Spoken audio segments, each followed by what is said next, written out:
Bismillahirrahmanirrahim. Assalamualaikum warahmatullahi wabarakatuh. Alhamdulillahi rabbil alamin, alladzi anzala sakinata fi qulubil mu'minin liyazdadu imanan ma'a imanihim. Ashhadu an la ilaha illallah wahdahu la syarikalah wa ashhadu anna Muhammadan abduhu wa rasuluhu la nabiyya ba'da. Allahumma salli wa sallim wa barik ala sayyidina Muhammad. Rabbi shrah li sadri wa yassir li amri wahlul 'uqdatam min lisani yafqahu qawli. Rabbana zidna ilma warzuqna fahma. Jamaah yang dimuliakan oleh Allah, marilah kita buka dan kita awali majelis kita malam hari ini dengan bacaan basmalah dan salawat. Bismillahirrahmanirrahim. Allahumma salli wa sallim wa barik ala sayyidina Muhammad. Dan untuk keberkahan majelis kita, untuk keberkahan hidup kita, keluarga kita, mari kita memohon kepada Allah barokah dari bacaan Ummul Kitab.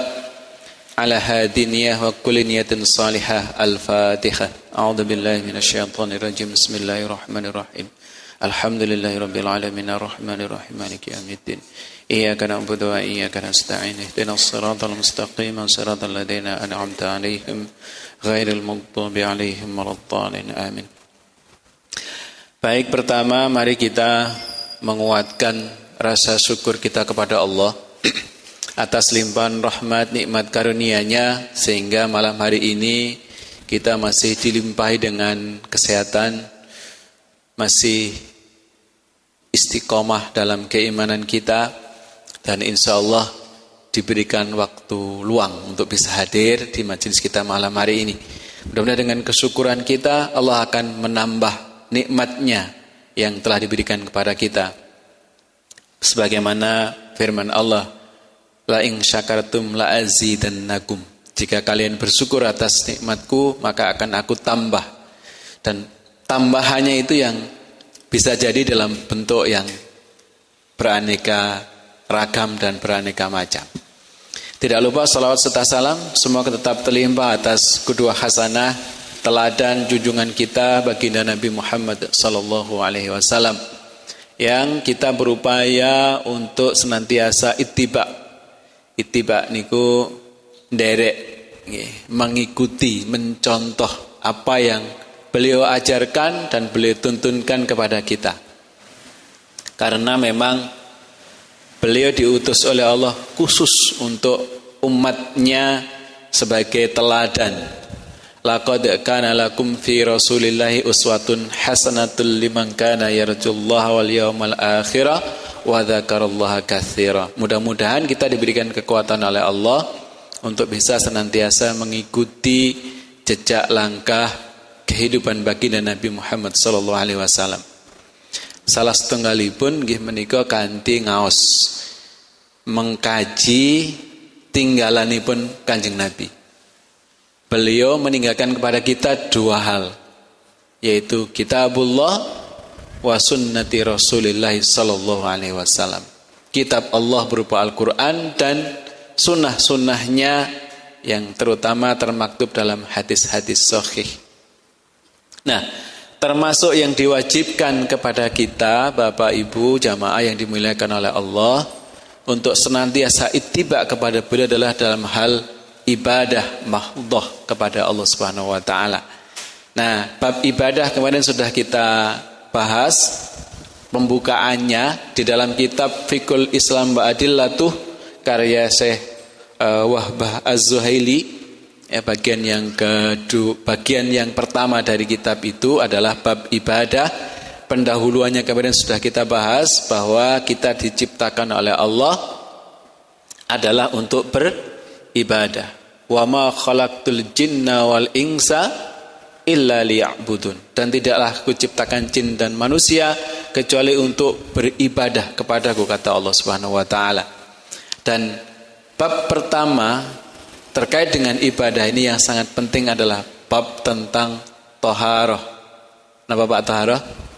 Bersuci. Nah, kemarin sudah kita sampai kepada bab ini terkait tentang pentingnya taharah. Sudah kita bahas, nggih. yaitu pentingnya taharah baik suci ya, pentingnya dalam keadaan suci ya, baik itu taharah hakiki yaitu mensucikan pakaian badan dan tempat sholat dari najis, maupun taharah hukmi yaitu suci anggota badan dari wudu ya, dengan wudu suci dari hadas. Jadi secara taharah hakiki itu suci dari najis, dan taharah hukmi itu suci dari hadas. Nah, sekarang kita sampai kepada yang bagian kedua, yaitu syarat-syarat wajib taharah. Jadi ada syarat-syarat wajibnya. Apabila badan, pakaian ataupun suatu tempat terkena najis, maka ia wajib dibersihkan berdasarkan firman Allah Subhanahu wa taala di dalam surah Al-Mudaththir ayat yang keempat. Dan bersihkanlah pakaianmu ya.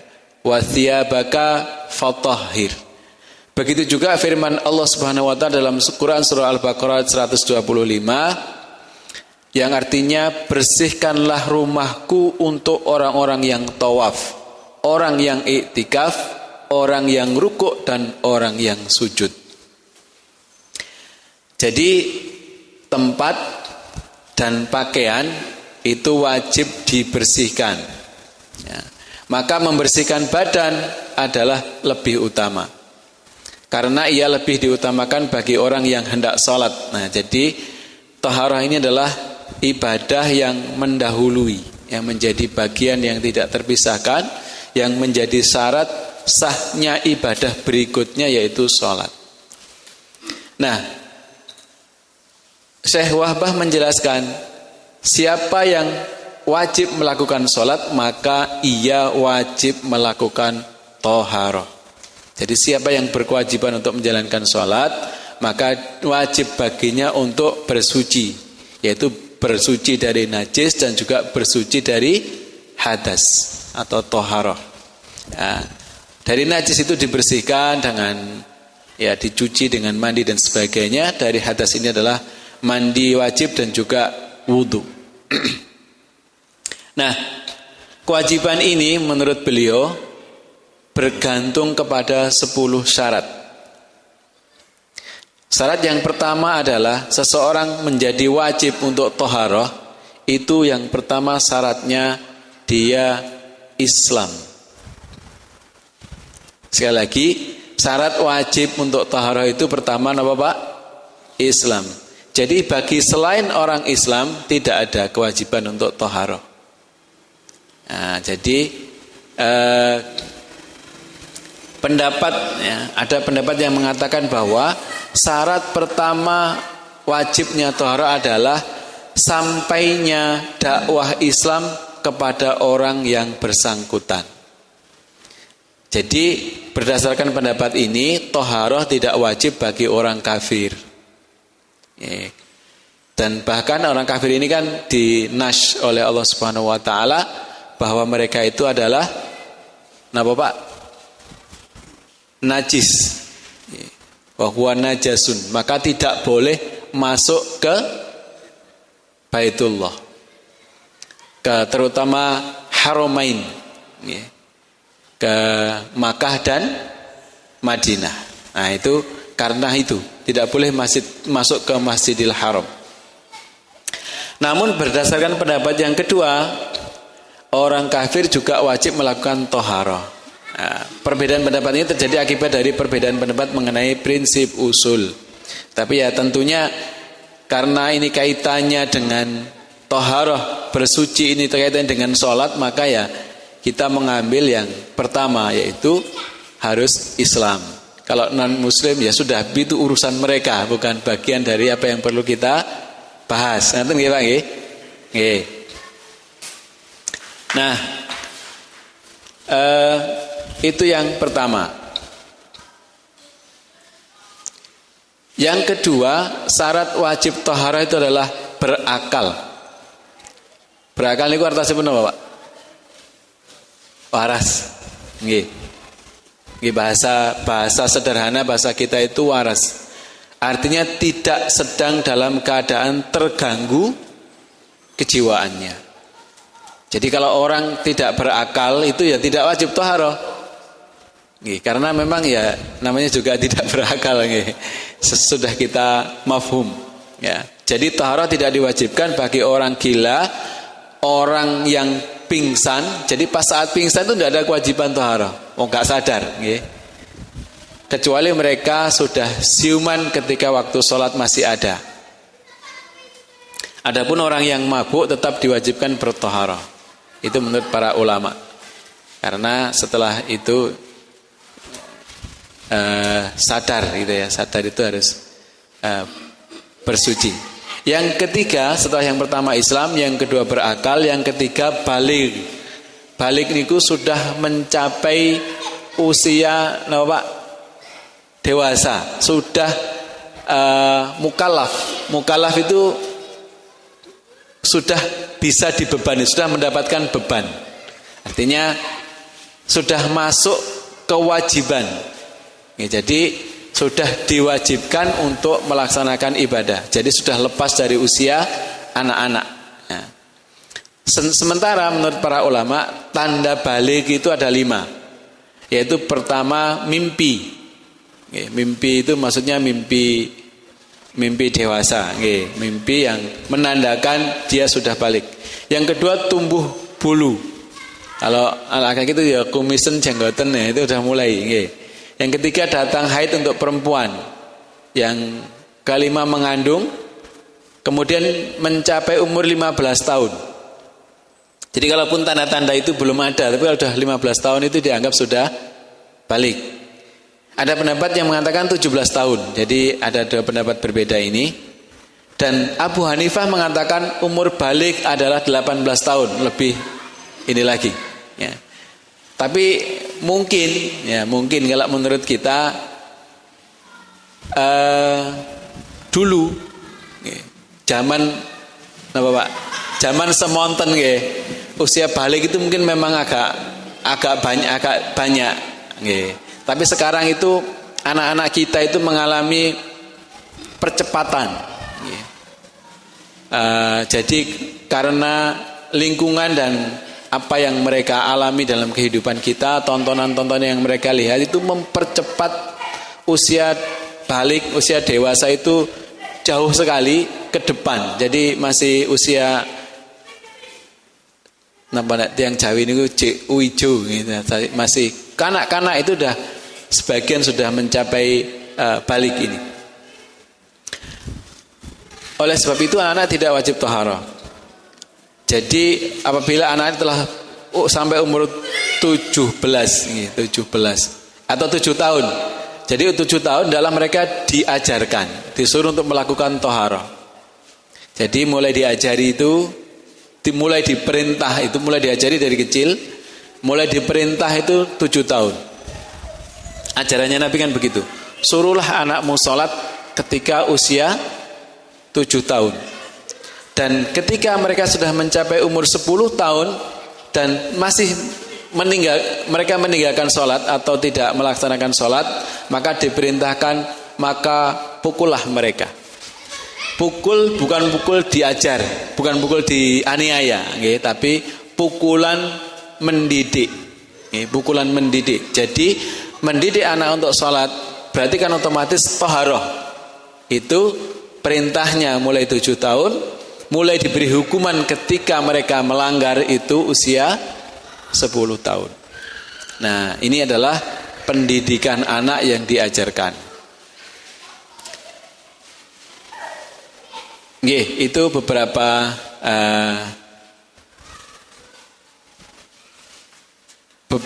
batasan dari balik. Nah, kemudian setelah yang ketiga balik tadi, yang keempat syarat wajibnya taharah adalah bagi perempuan berhentinya darah haid dan nifas. Nah, itu wajib taharah. Kemudian yang kelima masuknya waktu. Jadi kalau sudah masuk waktu sholat, maka taharah itu menjadi wajib. Ya, karena akan melaksanakan sholat fardu. Yang keenam, tidak tidur, ya, terjaga. Ya, kalau sedang tidur itu nggak wajib, kecuali setelah dibangunkan. Ya, makanya ya kalau waktu sholat ya jangan tidur lah. Jadi syaratnya tidak tidur. Yang ketujuh, tidak lupa. Ya, tidak lupa. Karena kalau orang lupa itu lepas dari hukum. Luwali. Sing penting bukan ngeluwali. Lupa ya. Kemudian yang kedelapan, tidak dipaksa.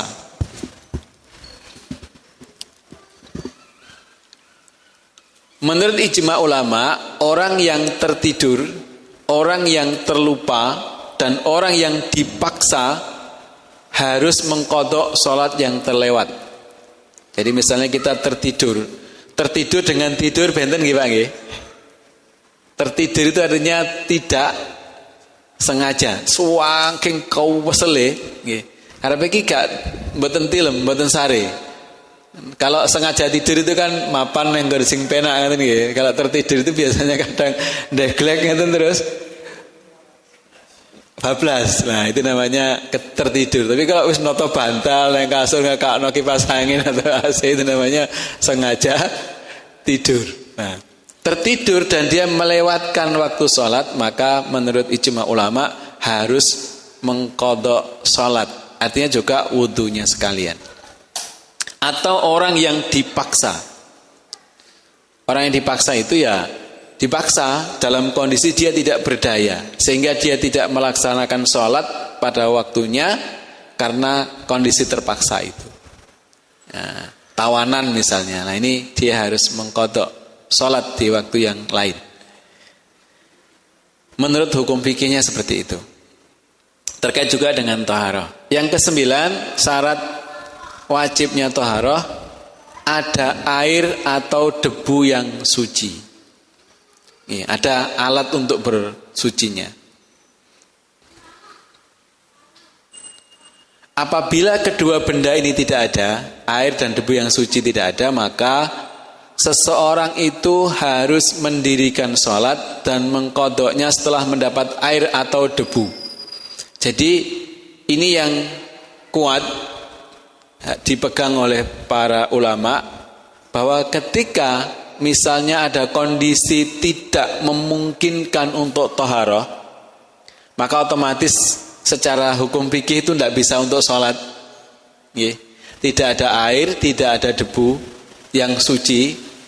Atau kadang kemudian ini berkembang menjadi kondisi di mana kita dalam kondisi atau situasi yang tidak memungkinkan untuk bersuci dengan sempurna atau untuk melaksanakan sholat dengan toharoh yang sempurna.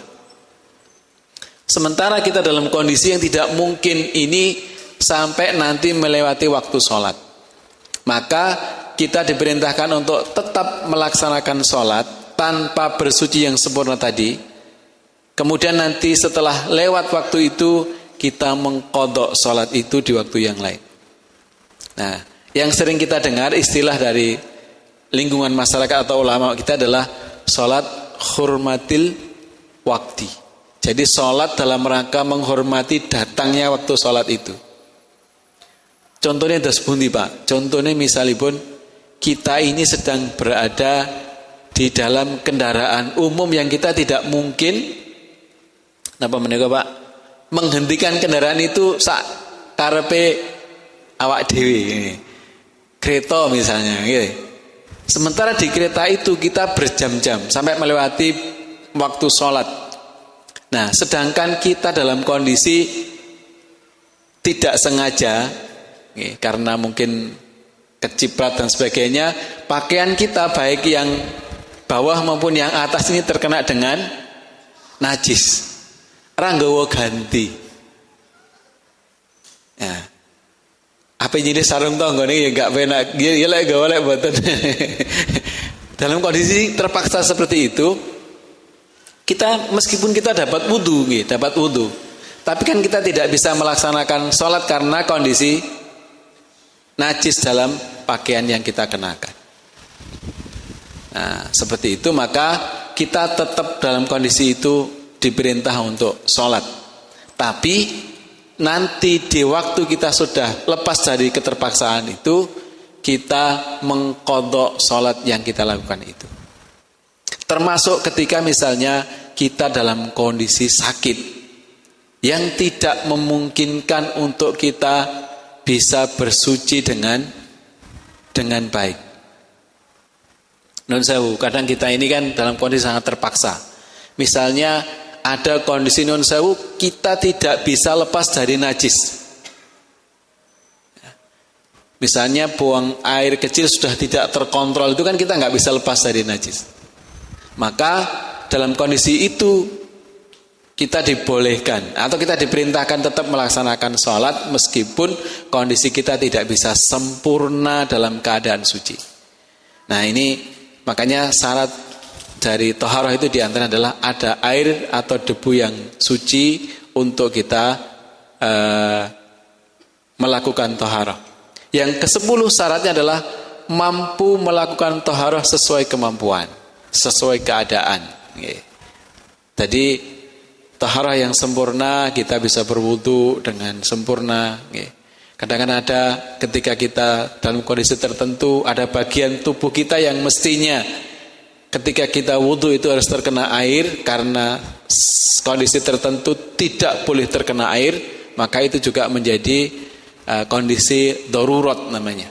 Nah, seperti misalnya habis operasi, itu kan kalau baru kan tidak boleh kena air Pak itu. Itu kalau dipaksa kena air justru membahayakan kondisi tubuh.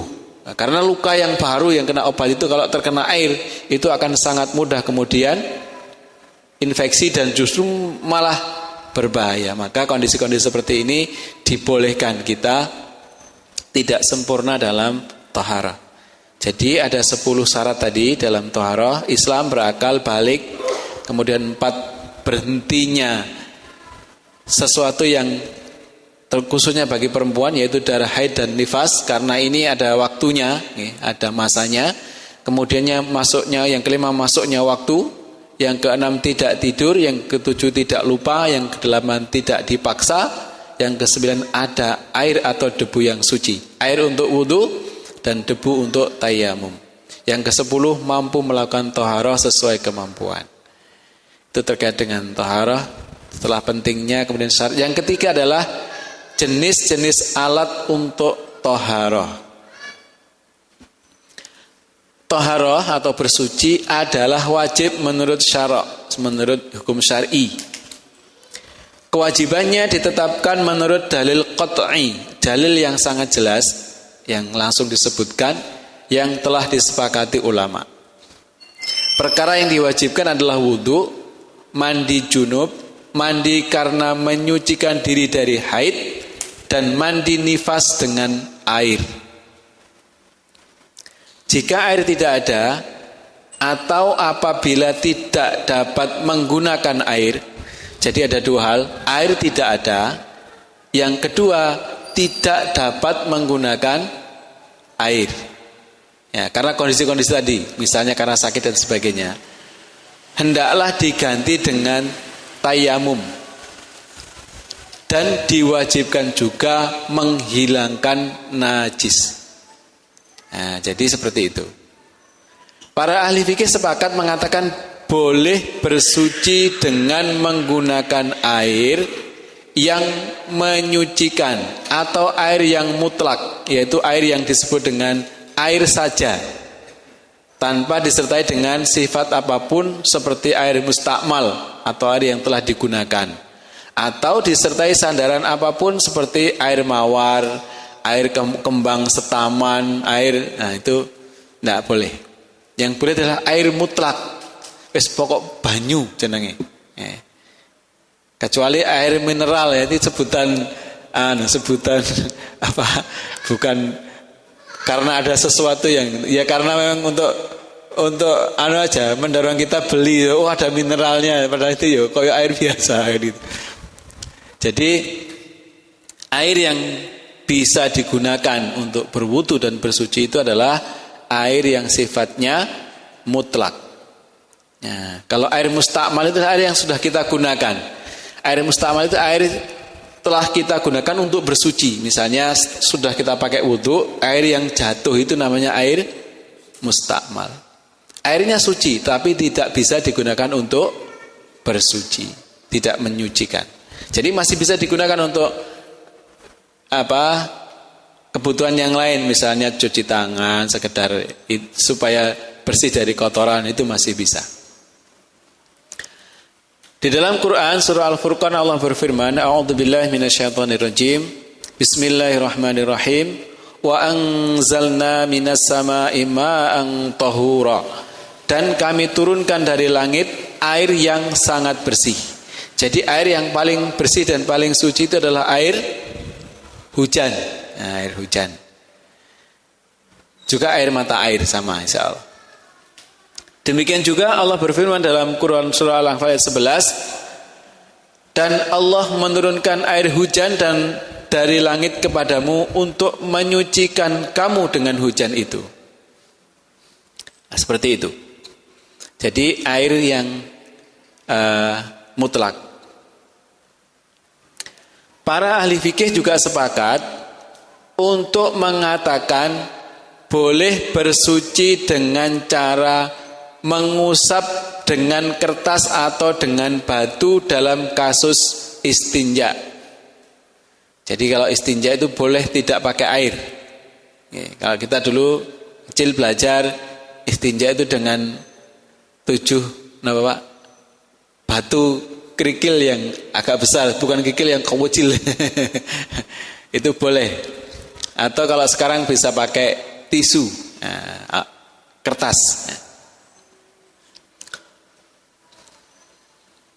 Ini artinya boleh menggunakan kertas atau batu untuk menghilangkan najis kencing dan berak. Ya, dengan syarat air kencing atau berak itu tidak mengotori daerah sekitar keluarnya. Jadi tidak kemana-mana itu.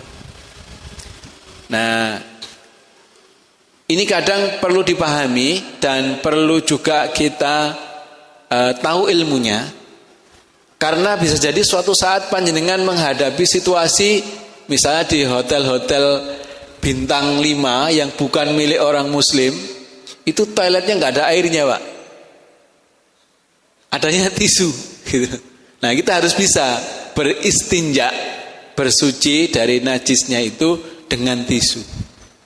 Ini penting. Ya, supaya tidak kemudian kita keluar dari toiletnya membawa najis. Nah, kalau dalam kondisi najis. Nah, ini perlu belajar.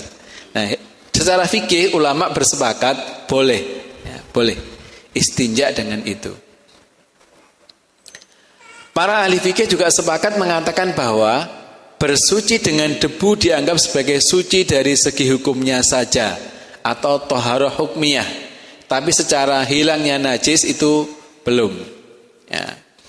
Mereka juga sepakat mengatakan bahwa arak akan menjadi suci dengan cara tertentu sehingga ia berubah menjadi cuka. Nah, ini kayaknya ya tidak perlu kita bahas terlalu detail karena ya masa kita mau wudu dengan arak ya, nggak bisa juga kita mensucikannya dan di sekitar kita juga tidak ada. Jadi kita cukupkan dengan air mutlak dan dengan alat tadi. Kemudian ada beberapa pendapat jamaah yang dimuliakan oleh Allah, alat-alat bersuci menurut mazhab Hanafi. Ya, ini menurut Imam Madhab yang pertama, menurut Madhab Imam Hanafi, yang alat bersuci itu yang pertama adalah air mutlak meskipun air mustakmal. Jadi menurut Imam Hanafi, menurut Madhab Hanafi ini air mustakmal itu bisa digunakan untuk bersuci. Jadi boleh dipakai lagi. Dengan menggunakan air maka akan dihasilkan 2 thaharah menurut pendapat ini, yaitu thaharah hakiki dan hukmi, ya, dari hadas dan janabah. Contohnya ialah menggunakan air hujan, air laut, air sumur, air dari mata air, dan air yang tertampung di bagian lembah. Allah Subhanahu wa taala menamakan jenis air ini sebagai air yang menyucikan atau tahur. Sebagaimana diturunkan dalam surah Al-Furqan tadi, dan kami turunkan dari langit air yang sangat bersih, ya, air yang tahur. Rasulullah sallallahu alaihi wasallam juga bersabda,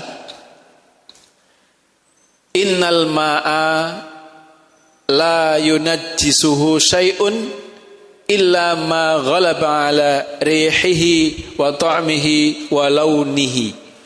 Air yang suci tidak dapat dinajiskan oleh apapun kecuali ia berubah warna, rasa ataupun baunya. Jadi air itu suci, dia akan menjadi berubah hukumnya ketika berubah keadaannya. Misalnya warnanya berubah, ya, kemudian rasanya juga berubah, atau baunya berubah. Nah ini baru kemudian menjadi berubah tidak suci. Jadi kalimat at-tahur, ya, itu artinya adalah suci pada dirinya dan dia dapat menyucikan untuk yang lain. Jadi pendapat mazhab Hanafi yang pertama adalah mutlak meskipun mustakmal. Yang kedua, benda cair yang suci. Cairan yang suci ialah cairan yang mengalir apabila diperah. Ia dapat menghilangkan najis. Ulama Hanafi dan juga para ulama yang lain sepakat mengatakan bahwa cairan yang suci tidak dapat menghilangkan hadas hukmi, yaitu hadas-hadas yang dapat hilang dengan wudhu dan mandi. Tapi dia bisa menghilangkan najis. Sebab hadas hukmi hanya dapat dihilangkan dengan air. Hal ini ditetapkan oleh nas Al-Quran. Penggunaan air untuk menghilangkan hadas hukmi merupakan kemudahan bagi manusia. Jadi untuk menghilangkan najis itu bisa dengan cairan yang suci, tapi untuk menghilangkan hadas harus dengan air yang suci. Penggunaan cairan yang suci dapat menghilangkan toharoh hakiki, yaitu dapat menghilangkan najis hakiki dari pakaian dan badan. Menurut Abu Hanifah dan Abu Yusuf. Contoh-contoh cairan yang suci ialah air mawar, air bunga, cuka, air tumbuh-tumbuhan, air buah-buahan, air kacang yang jika direbus dia mencair dan apabila didinginkan ia akan menjadi beku, dan lain-lainnya yang suci.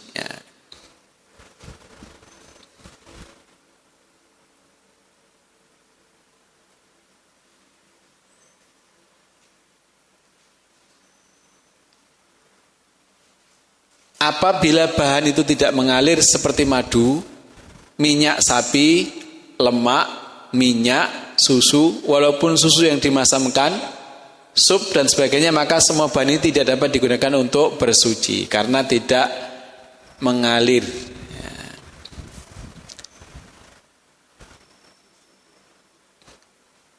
Misalnya kita kena najis, terus kita baru saja beli susu segar di pundi Pak?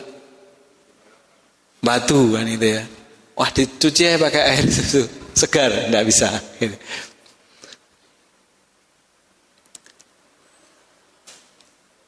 Jadi itu menurut pendapat mazhab Hanafi. Kemudian yang ketiga, cara menghilangkan najis itu yang menurut adalah dengan menggosok. Selain mencuci tadi, yang ini adalah menggosok, yaitu mengusap bagian yang terkena najis dengan tanah secara kuat. Jadi misalnya ada bagian dari tubuh atau pakaian yang terkena najis, itu digosok dengan tanah yang bersih, tanah yang suci itu dengan kuat, hingga bekas atau zat najis itu hilang. Nah, misalnya kesulitan air, nginjak kotoran ayam misalnya Pak, kasih tanah atau debu diusap-usap sampai katut, biasanya kan katut ke tanahnya, nah, itu seperti itu boleh, ya. Hilang.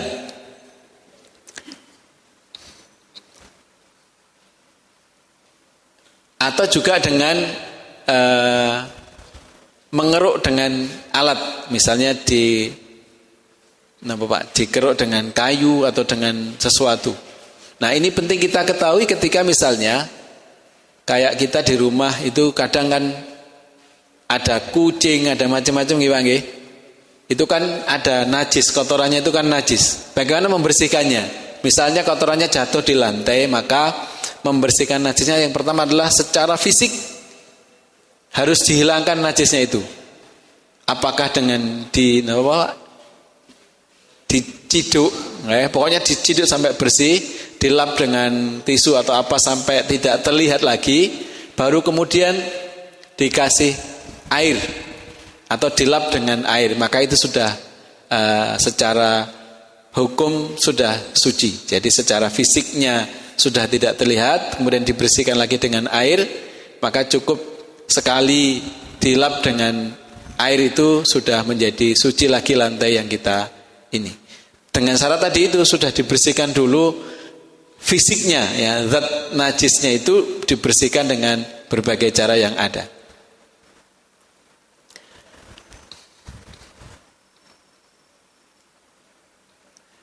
Jadi termasuk misalnya najis yang terkena di sendal kita itu cukup dikesetnya di tanah itu kan sampai hilang, itu sudah bersih.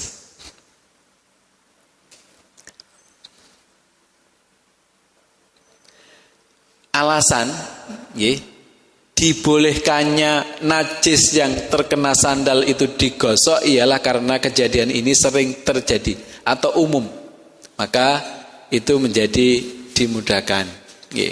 Sabda Nabi, apabila salah seorang kamu datang ke masjid, hendaklah dibalik sandalnya supaya ia dapat melihat apakah ada kotoran atau tidak.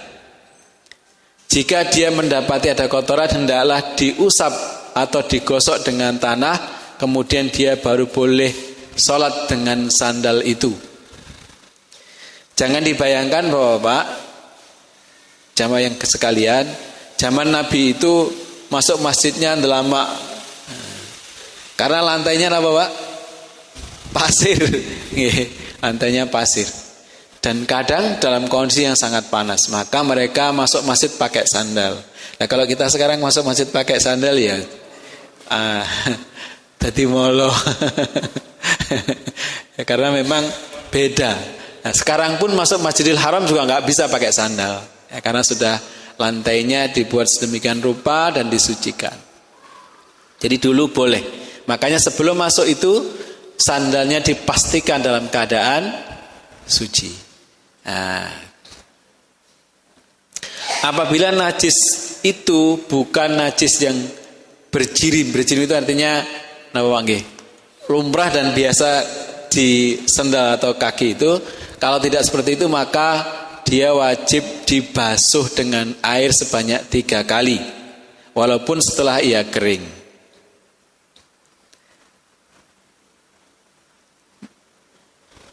Kebanyakan ulama mengatakan bahwa sandal akan menjadi suci dengan cara menggosokkannya ke tanah jika najis itu kering.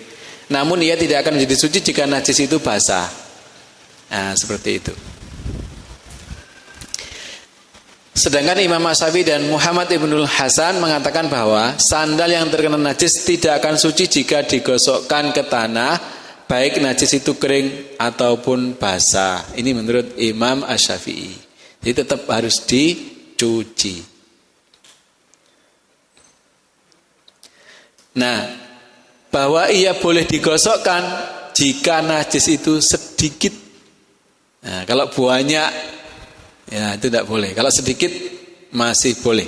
Ya, kalau banyak harus dibasuh. Kemudian yang keempat, mengusap yang dapat menghilangkan bekas najis. Cara ini dapat membersihkan benda-benda yang licin seperti mata pedang. Ya, mata pedang itu kalau habis digunakan, dulu kan perang pakai pedang wangi, kena darah itu najis, itu cukup diusap supaya hilang bekasnya. Kemudian cermin, kaca, wadah yang dilumuri minyak, ya. Kuku, tulang, permukaan barang dari perak dan lain-lain. Nah, jadi itu bisa menghilangkan najisnya dengan cara diusap.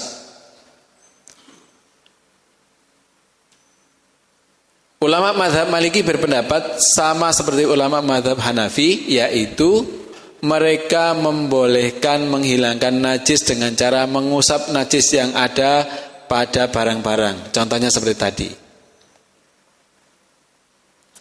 Terutama jika barang itu dibasuh, maka hal itu akan menyebabkan rusaknya barang itu.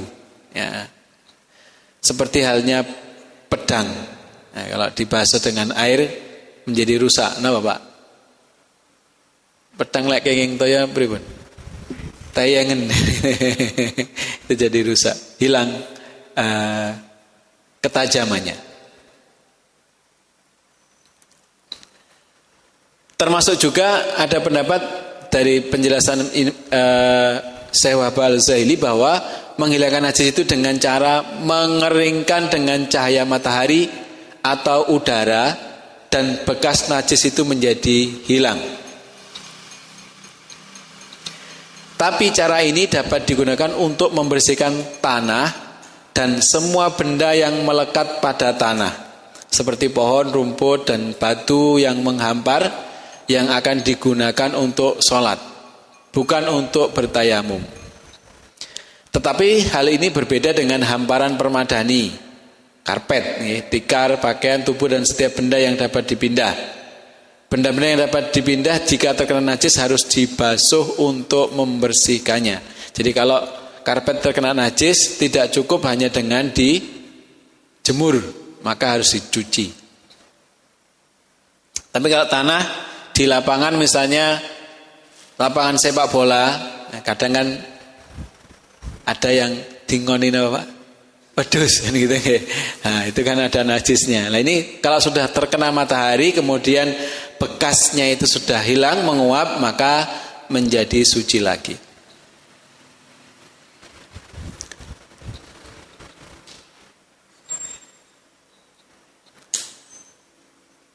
Hal ini berdasarkan hadis riwayat Ibnu Umar. Beliau bercerita atau menerangkan, aku sering tidur di masjid Rasulullah SAW ketika aku masih muda dan belum berumah tangga. Aku sering melihat anjing kencing dan berkeliaran dalam masjid, tetapi tidak ada siapapun yang memercikkan air padanya. Jadi ya kita juga harus membayangkan atau tidak boleh membayangkan zaman Nabi itu masjidnya kayak kita pagere mubeng gitu ya. Tidak ada pagarnya sehingga ya opo ae lewat. Bahkan dalam banyak hadis disebutkan baginda Nabi itu kalau sholat posisinya sampai anak kambing itu bisa lewat kan gitu ya. Nah ini karena kondisi masjidnya seperti itu. Maka najis dari anjing yang berkeliaran tadi itu bersih dengan sendirinya karena kering ya, atau menguap tadi karena matahari. Karena masjidnya Nabi dulu juga tidak ada atapnya seperti kita sekarang. Ya, atapnya atap pelepah daun kurma yang tidak rapat ya.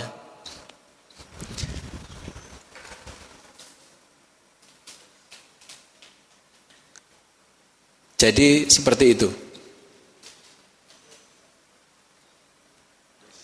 Sampun? Nggih. Jadi itu tadi beberapa bab terkait dengan najis dan cara membersihkannya.